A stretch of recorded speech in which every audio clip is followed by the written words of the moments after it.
This is the Recruiting Guy Podcast. And now, here's your host, Richard Davenport. Welcome to the post-signing day podcast. We're going to go over the signing class, which to me, be honest with you, was just pretty beyond impressive, considering Coach Pittman and his staff had a late start. Coach Pittman was hired on a Sunday and had about 5 days to get kids together and have some official visits the following weekend, which was the last weekend of the contact period, of which you could have kids on campus before basically a month-long dead period where you couldn't have kids on campus. So for them to finish up with 9 signees early was quite impressive. And then obviously yesterday finish up with 12 signees. 11 signees and still one commitment. You got to be impressed because the class went all the way up to number 29 nationally, according to ESPN. Tom Lemming, who's been in this business for more than 41 years, has the class at number 26. This is a type class that you would almost predict for Arkansas in the past under normal circumstances with a staff being on campus for 2, 3, 4, 5 years because Arkansas traditionally has finished anywhere from 20th to a little over 30 in the national rankings, but to finish 26th in Lemmings and 29 in ESPN's rankings when you're a new staff and you have to deal with the early signing period, pretty remarkable. Like I've always said, the talent pool for February signing day is decisively much smaller. About 85% of the kids sign during the early signing period, so you're really scrambling trying to find guys that you think that could play SEC football, and Coach Pittman said he's just not going to sign guys to fill up a class, and I don't think he did. But let's just start off, obviously, with the quarterback position. Everybody's fired up about Malik Hornsby from Missouri City, Texas, Fort Bend Marshall High School, 6'2", 180 pounds. The number 9 dual-threat quarterback in the country, according to ESPN. The 228th overall prospect in the country, 38th prospect in Texas. Obviously, he's a 4-star. Every service has him as a 4-star except for one. He threw for over 2,300 yards, had 29 touchdowns. And what really is impressive, he only had 2 interceptions. And he did the same thing as a junior. He only had 2 interceptions while throwing for close to 2,000 yards, 23 touchdowns. That is just making great decisions and not forcing things. And for a high school kid to only throw 4 interceptions in 2 years, that's about as impressive as you'll find. But obviously, everybody looks at him as a guy that can make things happen with his feet, and there's a reason for that. He's recorded 10.88. In the 100 meters and 22.39 in the 200, and you look at his film, and he can absolutely fly. Arkansas beat out Baylor, Texas A&M, Purdue, and others. Baylor was recruiting him. The new staff was recruiting him as an athlete, and that pretty much decided his fate with Baylor. He canceled the official visit with them, and so. You know, you can recruit off of Malik, and when I say you can recruit off of him, you can talk to future playmakers in the 21, 22 classes and say, hey, we got Malik Hornsby, because most of these kids know one another or know of one another, and when you're able to sign a 4-star prospect like Malik and kids can go and look on Huddle and look at his playmaking ability. That excites them, and they want to play with guys like him. Running back Dominique Johnson, 6'1", about 220 pounds, from Crowley, Texas. Flipped from Missouri to Arkansas in the early signing period. He's one of those guys that's pretty physical. Probably not a guy that's going to go 80 yards for you, but can definitely has enough speed to be effective and be a guy that can be especially a fourth quarter type running back. You try to wear down a team, and here's a guy that's extremely physical. You look at his film, he just breaks tackles left and right. Good pickup there. Jalen St. John decided on the Razorbacks yesterday. Well, actually, it was long before that. He had made the decision, but he announced it on signing day, 6'5", 320 pounds. Most say he's a 3-star, but Tom Lemming has him as a 3-star plus. Was a former Missouri commitment, flipped over to Arkansas, which is really kind of a no-brainer because he had committed to Coach Odom and Coach Brad Davis at Missouri, and it only made sense with them showing up at Arkansas that he would follow, and that's exactly what he did. And he had an impressive offer list: Missouri, Florida State, Mississippi State, Auburn, and several others. Marcus Henderson from Memphis University High School. If you're a subscriber to Ho Hog Sports, you knew that I was feeling really good about Arkansas landing him about 36 hours before signing day. Got some good information saying that he was coming, and obviously he did. 4-star prospect by most services. Tom Lemming actually has him as a 4-star plus, and thinks that he's a guy that could, maybe see the field as a freshman. We'll see about that, but he played in the Under Armour All-American game, and he was a team captain for Memphis University High School. Just a well-rounded young man, and obviously has a size at 6'4", about 300 pounds plus to play on the line, and we'll be interested to see how he develops over the next few years. But all three of the offensive linemen that Arkansas signed are guys that have very good frames and are big enough right now that you don't have to pack on a lot of weight for them going forward. But obviously they'll change their bodies through time. At Arkansas, Ray Curry Jr., who signed in December, 6'5", 310 pounds, Memphis White Station High School. Tom Lemming has him as a 4-star prospect. Most others had him as a 3. He was also a former Missouri commitment and was obviously won over by Coach Odom and Coach Davis. And the thing with him and Marcus Henderson, both of those guys visited Arkansas when Chad Morris was here, so they kind of knew what they were getting into, at least from a campus standpoint and facility standpoint. So I think that definitely helped land those guys. Tight end Colin Sutherland, 6'5", 240 pounds, from Flower Mound, Texas, Marcus High School. Consensus 3-star prospect, caught 35 receptions for 329 yards and 8 touchdowns. Some people may remember his one of his older brothers, Keaton, who was recruited by Coach Pittman before signing with Texas A&M back in 2015. And then also he had 2 older brothers before Keaton that attended the University of Arkansas. So he had been going to Arkansas and going to Fayetteville ever since he was 10 years old, and he called Arkansas his dream school. So a guy that definitely has a nice frame, comes from an athletic family. It was a Nevada-Las Vegas commitment, and then he flipped over to Arkansas on signing day. Defensive line to Chard Stewart. Loved this kid all along. I've always thought that he has a chance to be special. Wrote about him about 2 years ago, and in the headline I said he was violent, and I say violent in the way he is on the football field. When he hits a ball carrier or a quarterback, he punishes them. And then you add in his explosiveness off the line.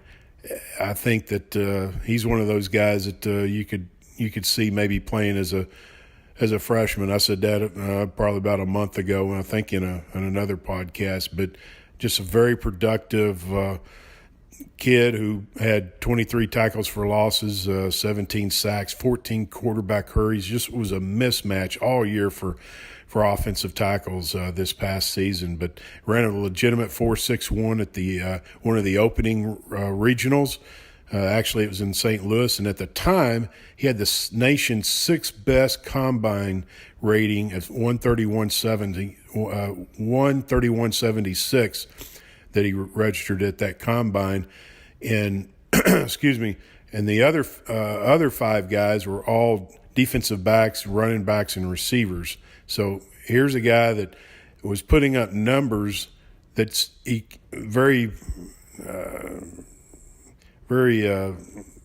much alike skill guys, but at 224 pounds and a defensive end. He eventually finished number 9 nationally with that rating, which is pretty remarkable too. 330-pound bench press, 500 squat, 330 power clean. What's not to like about him? Blaine Toe, another guy that will play defensive end for Arkansas, 6'6", 244. He ran a 4.88, and remember these are laser times or electronic times that both Jashad and Blaine ran. Blaine ran his 4.88 at the Dallas Open and Regional back in the spring of his junior year. But he's a guy that could play tight end possibly. You know, obviously with the short numbers there, he could possibly play there. But I think he's going to stick at defensive end, and he could possibly grow into a defensive tackle. I can imagine with his athleticism and his speed and his strength, and I said this speaking to the Fort Smith Razorback Club on Thursday, his strength is in the bench press is one of the more remarkable things I've ever heard in 15 years of doing recruiting. And I say that from the standpoint that he bench pressed 400 pounds, and this guy's 6'5", 6'6", long arms, a lot of length. You just don't see a guy bench press 400 pounds in high school, much less with that type of length. And he did that when he was 16 years old. So quite remarkable. Andy Boykin, great late addition by this staff, 6'3", 301 pounds from LaGrange Troup County High School. Will play, I think, inside. He says he could play defensive end too, and I wouldn't doubt that. And he may, because you go back to Coach Odom's background, he likes playing out of the 3-4 or 3. Say 3-2-6 or something like that. So he could play defensive end. Very athletic kid who played outside. Played linebacker as a sophomore. So that says a lot about his athleticism. Chose Arkansas over an impressive list of offers, but just a joy to talk to. You're going to love getting to know Andy over the years. Julius Coats, 6'6", 270 pounds from East Mississippi Community College, defensive end, early enrollee, did not visit Arkansas. He wanted to come to Arkansas because he wanted to play in the SEC. He's originally from Illinois, and if you talk to people in Fayetteville, they tell you he's what you're looking for in the SEC at defensive end. He passes the eye test big time. Eric Thomas, defensive end, 6'3", 230 pounds, runs a 4.7 from Pensacola Booker T. Washington. Could be one of those diamonds in the rough. Very, very productive as a senior and a junior. He had 27 tackles for losses, 14.5 sacks as a senior, and he had 4.5 sacks in a postseason All-Star game. So, hey, you're in an All-Star game, you're playing against some of the best of the best. So he was able to dominate even in an All-Star game.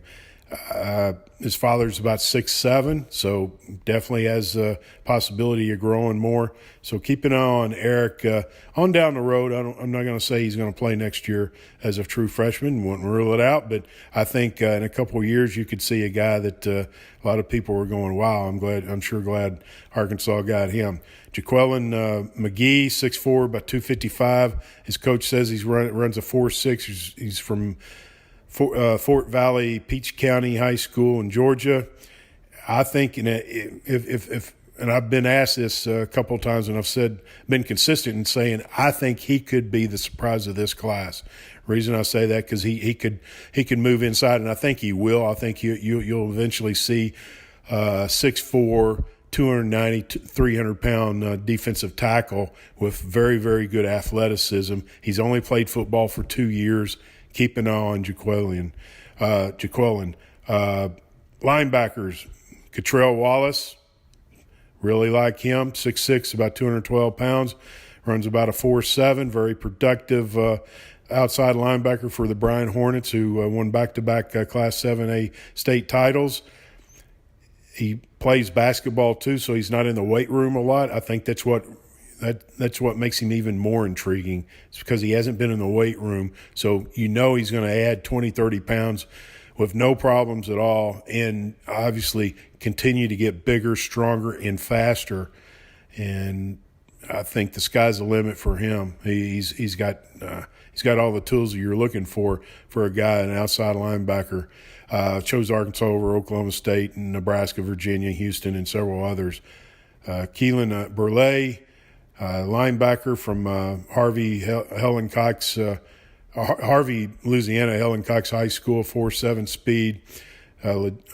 Pretty much a consistent three-star prospect who was a former Texas San Antonio commitment. He was all-class. He was the Louisiana Sports Writer Association Class 4A All-Stater as a junior. Had accumulated offers from Kentucky, Tennessee, Texas A&M, Virginia, and others during the recruiting process. Very good speed. That's one thing that jumps out at you on his film. J.T. Towers from Joe T. Robinson, 6'4", 210 pounds, 4'6". He registered 171 tackles as a senior, 47 tackles for losses, 11 sacks, and this was his first year to ever play the position. That's even more intriguing. He'll be the 5th Joe T. Robinson prospect on scholarship on the roster at Arkansas. So you can say Joe T's got something going there. Gregory Turner, linebacker, 6'2", 205, runs a 4.61, and that 4.61 was also registered during an opening regional, so that's legit speed. He's from Woodward Academy in Atlanta, a consistent 3-star prospect. Recorded also an impressive 4.3 flat shuttle, which shows agility, a change of direction, and that's 4.3 is.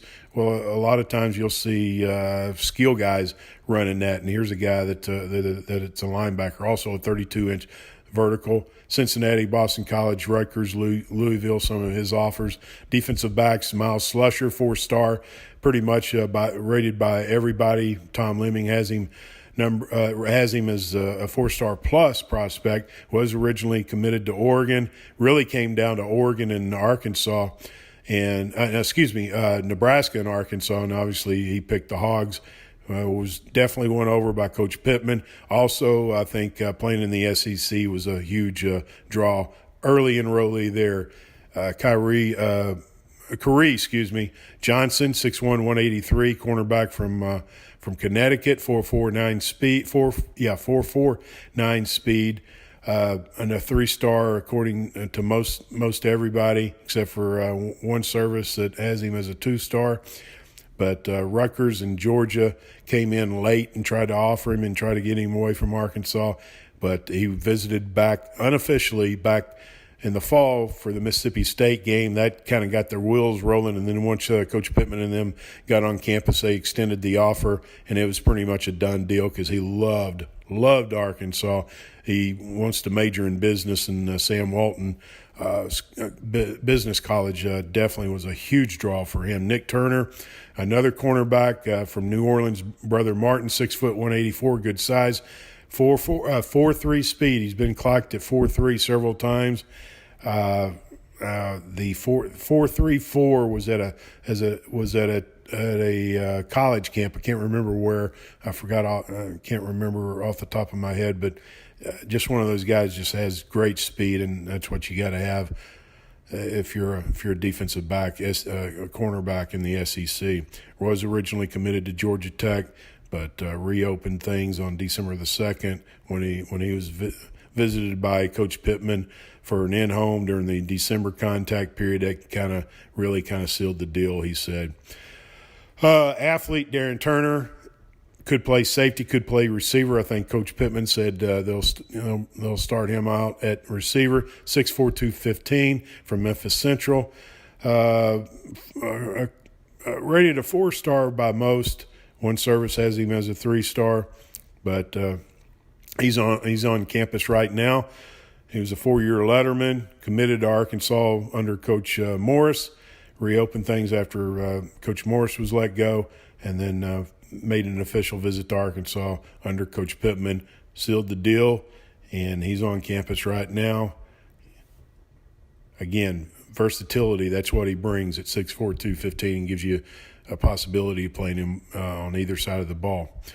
Overall, it's truly amazing that Arkansas is able to have a class inside the top 30 by ESPN, number 29, and then Tom Lemming at number 26, considering a late start, early signing period. Probably one of the more impressive coaching changing recruiting classes that I've seen. There might be some others that did as well, maybe even a little better, but not too many. This is about as good as you can get under the circumstances, and I think Coach Pittman, realizes that to a certain extent, but he's never going to be happy till they're a top 20 or beyond class. There's no doubt about that, and it's not lip service when he says he expects to be competing right up there with the elites, and I wouldn't put anything past him because he's going to demand out of his staff what he demands out of himself, and then he's going to hold them accountable, and I think that's going to lead to really good recruiting classes going forward. That's it for the post-signing day podcast. Thanks so much for listening, and we'll try to catch you next week.